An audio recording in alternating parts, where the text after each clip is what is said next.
আসসালামু আলাইকুম প্রিয় শিক্ষার্থী বন্ধুরা, আশা করি তোমরা সবাই ভালো আছো। অনেকেই নানাভাবে চিন্তিত যে আগামীকালকে এক্সাম, কি লিখব, কিভাবে এক্সাম দিব, কোশ্চেনটা কখন পাবো। যাই হোক, তোমাদের সকল সমস্যার সমাধান এখানেই। তোমরা ভিডিওটি শুরু থেকে শেষ পর্যন্ত মনোযোগ সহকারে দেখবা এবং তোমরা আমি যা বলি, যেভাবে বলি, এইভাবে প্রিপারেশন নিয়ে পরীক্ষার হলে যাবা। ইনশাআল্লাহ তুমি কালকে ত্রিভুজ পাবেই পাবে। ঠিক আছে? সো আশা করি সবাই মনোযোগ সহকারে ভিডিওটি দেখবা।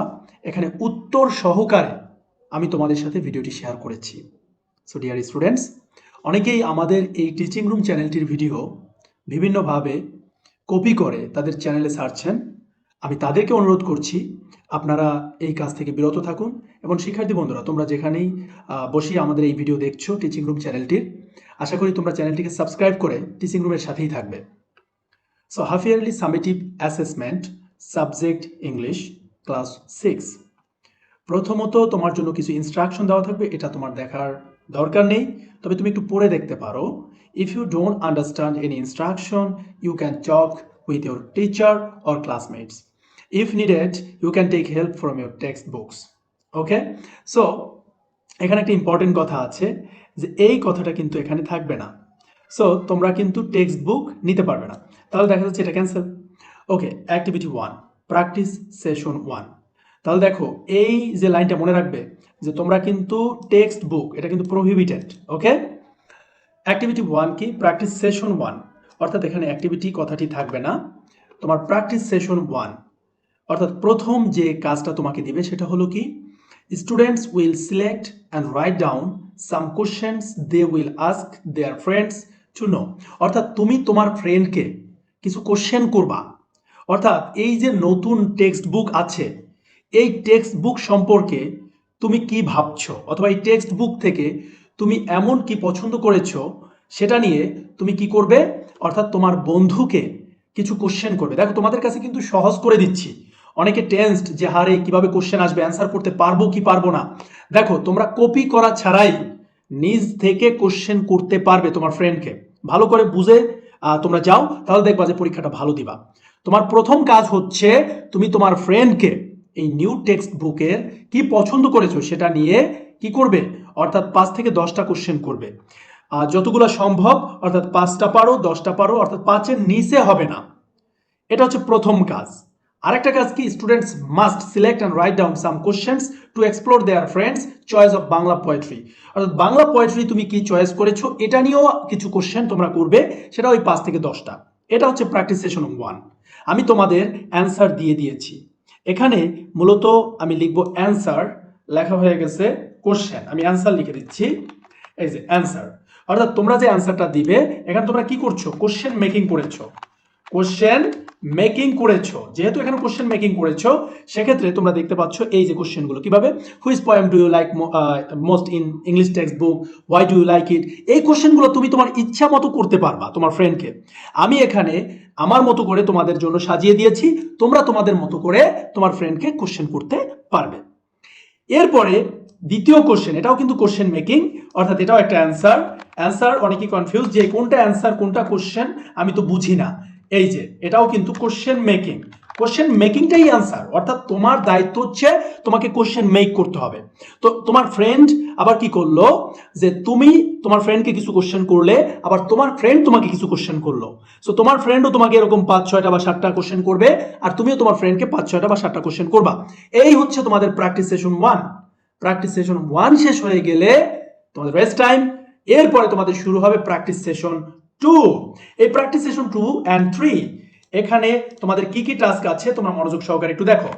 এখানে বলা হয়েছে প্রথম কাজ, student in pairs will talk to their friends following the selected questions about new Bangla book and there choice of Bangla poetry. তোমরা অনেকেই ভাবছো যে হায় হায় আমরা ইউটিউব থেকে কপি করে গিয়ে ওখানে বসিয়ে দেবো, বিষয়টা কিন্তু তেমন না, কারণ সব কোশ্চেনই ক্রিয়েটিভ থাকবে কালকে। তো যেহেতু ক্রিয়েটিভ থাকবে, তোমরা কি করবে, তোমাদের মতো করে সুন্দর করে তোমরা চাইলে এর থেকে বেটার করেও কোশ্চেন তোমরা তৈরি করতে পারবে। তো তোমাদের জন্য এখানে একটা ডেমো আমি কোশ্চেন তৈরি করে দিয়েছি। সেটা কি, দেখো অ্যান্সার তৈরি করে দিয়েছি, ডেমো অ্যান্সার। যে তোমাদের বলেছে কি, following the selected question about new Bangla book and the choice of Bangla poetry. হ্যাঁ, অর্থাৎ অ্যাবাউট নিউ টেক্সট বুক, এখানে বাংলা বুকটা ভুল হয়ে গেছে, অ্যাবাউট নিউ টেক্সট বুক হবে, নিউ টেক্সট বুক, অর্থাৎ about the new text book and the choice of Bangla poetry. অর্থাৎ প্রথমত হচ্ছে তোমরা এখানে তোমার যে সিলেক্টেড কোশ্চেন আছে, উপরে যে কোশ্চেনগুলো সিলেক্ট করেছো, এটা দিয়ে তোমরা হচ্ছে প্রথম হচ্ছে পেয়ার ওয়ার্ক করবে, are the choice of Bangla poetry এটা দিয়ে পরবর্তীতে আবার তোমরা কি করবে, তোমাদের কোশ্চেনগুলো রেডি মানে ডায়লগটা করবে। এখানে কনভারসেশন, মূলত এখানে কিন্তু কনভারসেশন, আমি একটু নিচে নিয়ে দিচ্ছি তোমাদের বোঝার সুবিধার্থে। অর্থাৎ এই যে দেখো এখানে পেয়ার ওয়ার্ক, ওই যে কোশ্চেনগুলো ছিল সেম কোশ্চেনগুলো তুমি তোমার ফ্রেন্ডকে করবা, আর তোমার ফ্রেন্ড তোমাকে কি করবে, সে আবার অ্যান্সার করবে। এভাবে করে তোমরা একটা কনভারসেশন তৈরি করবা। এইটা হচ্ছে তোমাদের দ্বিতীয় কাজ থাকবে, এবং এই কনভারসেশনটা তৈরি করে তোমরা কাকে জমা দিবা, টিচারকে জমা দিবা। ঠিক আছে বিষয়টা? এই যে গেল পেয়ার ওয়ার্ক 1, এটা হচ্ছে কিসের উপরে, ওই প্রথম যে কোশ্চেনগুলো ছিল তার উপরে। এরপর আবার পেয়ার ওয়ার্ক 2, এটা কোন কোশ্চেনের উপরে, অর্থাৎ দ্বিতীয় যে কোশ্চেনগুলো ছিল সেটার উপরে। তাহলে এই দেখো পেয়ার ওয়ার্ক 1 গেল, পেয়ার ওয়ার্ক 2 গেল, এটা জোড়ায় জোড়ায় এই কাজটা মূলত করতে হবে। এরপরে তোমরা কি করবে, অর্থাৎ এটা দ্বিতীয় কাজ করে ফেললা তোমরা। করার পরে তোমাদের কাজ হচ্ছে লাস্ট যে তোমার প্র্যাকটিস সেশন যে 3টা ছিল, এটা কিন্তু সেই 3তে তোমাকে কি করতে হবে, এখানে কিন্তু এটা 3 নাম্বার প্র্যাকটিস সেশন 3। হ্যাঁ, প্র্যাকটিস সেশন 3। আচ্ছা, প্র্যাকটিস সেশন 3তে তুমি কি করবে, প্র্যাকটিস সেশন 3তে তোমার কাজ হচ্ছে স্টেপ 1 এ, first student in group of 4 or 6 will share their experience of collecting information about their friends and what they say. অর্থাৎ যেটা যেটা করেছো সেই সম্পর্কে তোমরা কি করবে, তোমরা হচ্ছে তোমাদের এক্সপেরিয়েন্স গুলো শেয়ার করবে। এরপরে স্টেপ 2 তে কি করবে, next student will individually write a short text on their experience of collecting information from their friends what they said. অর্থাৎ তোমরা যা যা বলেছো এটার উপর শর্ট টেক্সট। তার মানে তোমার এই যে গ্রুপ 4 and 6 এইখানে যে এটা ছিল কনসেপ্টটা, এটা মূলত বাদ যাবে, অর্থাৎ এইটা হবে। অর্থাৎ লাস্ট হচ্ছে প্র্যাকটিস সেশন 3 যেটা কাজ, এর কাজটা হচ্ছে মূলত যে এখানে কোনো স্টেপ নেই। হ্যাঁ, এটা হচ্ছে ভুলে দেওয়া হয়েছে। এখানে মূলত তোমার কাজ হচ্ছে যে তুমি ইন্ডিভিজুয়ালি তুমি এই ইনফরমেশন কালেক্ট করতে গিয়ে তোমার ফ্রেন্ডের কাছ থেকে আসলে কি কি প্রবলেম ফেস করেছো বা কি কি এক্সপিরিয়েন্স গ্যাদার করেছো, তোমার ফ্রেন্ড লিখবে তার মানে থেকে দৃষ্টিভঙ্গি থেকে, আর তুমি লিখবা তোমার দৃষ্টিভঙ্গি থেকে যে আসলে তোমার ফ্রেন্ড কি কি প্রবলেম ফেস করেছে। তো এই হচ্ছে সেই কথাগুলো আমি লিখে দিয়েছি এখানে, তোমরা তোমাদের মতো চাইলে আরো সুন্দর করে লিখতে পারবা। তো এই হচ্ছে মূলত তোমাদের আগামী কালকের যে এক্সামটি আছে সেই এক্সামটি কিভাবে হবে বা কোশ্চেন কিভাবে তোমরা অ্যান্সার করবে, সবগুলো সুন্দরভাবে আমি এখানে এক্সপ্লেন করে দিয়েছি। সো এখন ঠান্ডা মাথায় তোমরা তোমাদের মতো প্রিপারেশন নিতে পারো। তোমাদের পেজ নাম্বার যেই থেকে যত পর্যন্ত দেওয়া আছে এই পরীক্ষার জন্য, সেই ইউনিট 1 থেকে 6 পর্যন্ত যতগুলো পেজ আছে এগুলোর উপর প্রিপারেশন নিবে, অবশ্যই নিবে। এরপরে এই যে ভিডিওটি আমি শেয়ার করলাম এটা অবশ্যই করবে, শেয়ার করে দিবে সবাইকে। টিচিং রুম চ্যানেলে সাবস্ক্রাইব করে থাকবে, তাহলে এরকম সুন্দর সুন্দর ভিডিও তোমাদের সাথে শেয়ার করব উত্তর সহকারে। ভালো থাকবা, সুস্থ থাকবা, এবং এই টিচিং রুম চ্যানেলটিকে সাবস্ক্রাইব করে রাখবা। আল্লাহ।